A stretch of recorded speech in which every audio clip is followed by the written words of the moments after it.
Every gardener has been told that compost is the heart of fertile soil, and while it is true that well-made compost transforms beds, the traditional pile method often ends up being more of a chore than a help.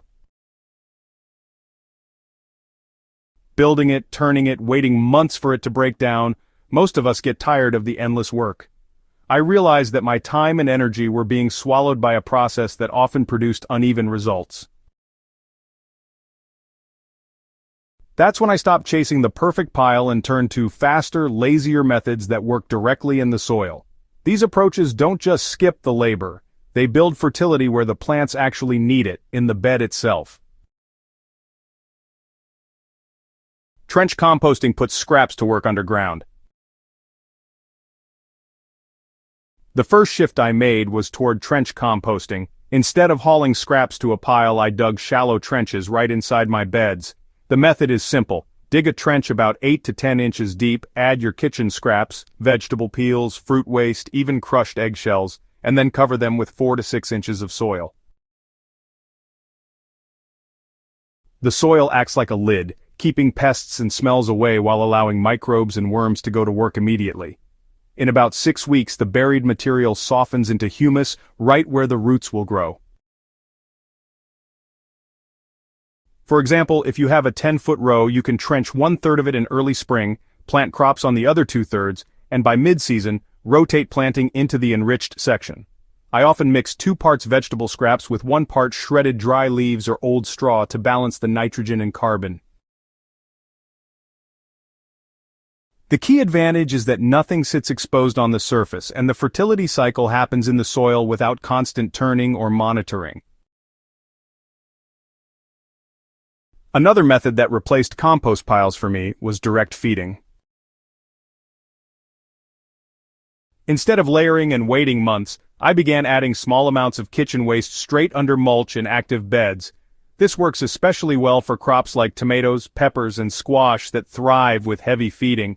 Take a handful of chopped banana peels, onion skins, or leftover greens, and bury them 2 to 3 inches below the mulch near the base of plants.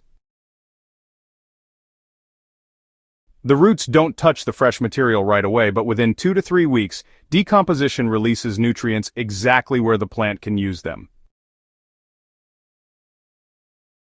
To keep the balance right, I always add 1 part food scraps to about 2 parts dry mulch. For example, 1 cup of kitchen waste under 2 cups of shredded leaves or straw.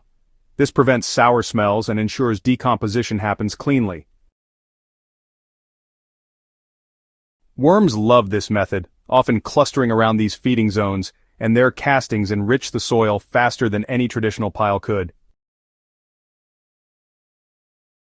By scattering these feeding spots across a bed every 2 weeks, the soil becomes a living digestive system, breaking down waste continuously without you having to touch a pitchfork. The third method that proved faster and easier is layered mulching, sometimes called sheet composting. Instead of a pile, you build the compost in thin layers directly on top of the soil, like a slow-release blanket. Start with a layer of cardboard or thick paper to block weeds, add a layer of green material like grass clippings or fresh kitchen waste, then cover with a thicker brown layer of shredded leaves, straw, or even sawdust. So, you'll want to repeat the process 2 or 3 times until you have a mulch blanket that's about 4 to 6 inches thick. Over time, rain and soil organisms will gradually break this down into humus. A good working ratio is 1 inch of greens to 2 inches of browns, and you should always finish off with a brown layer to help prevent pests. I actually used this method over a clay bed that used to be rock hard, and by the end of a year, it had softened up so much that you could spot earthworms at the surface every morning.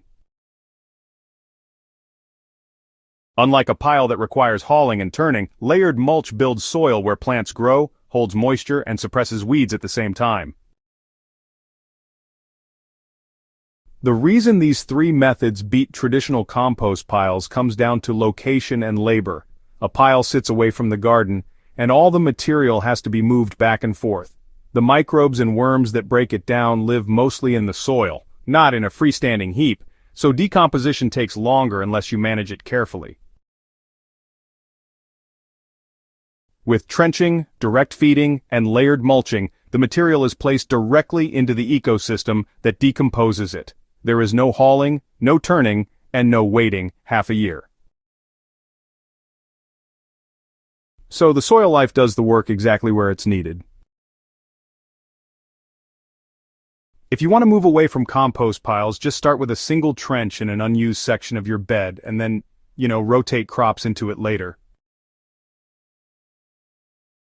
On beds that are already planted, try the direct feeding method by burying small handfuls of scraps near the base of heavy feeders every couple of weeks.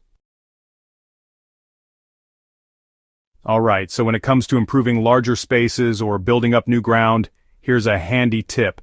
Spread layered mulch in the fall. This way it breaks down through the winter and leaves you with rich soil for spring planting. It's a pretty effective method, trust me. Now, let's talk about combining methods. Each of these approaches can be used separately, sure, but when you combine them, you create a system where organic matter is constantly feeding soil life. It works from below, within, and above the bed. It's a holistic approach that really keeps your garden thriving. Compost piles have their place, but for many of us they take too much time and energy for too little return. By shifting to lazy trench methods, direct feeding and layered mulching, I stopped chasing the perfect pile and started building soil faster where my plants actually grow. These methods save labor, speed up decomposition, and work with the natural cycles of soil life. If you're tired of hauling, turning, and waiting, it may be time to let the ground itself be the composter. If this guide gave you new ideas for easier and more productive gardening, subscribe to Hydrohaven for more practical soil building methods, and share this video with fellow growers who are ready to ditch the pile and work smarter, not harder.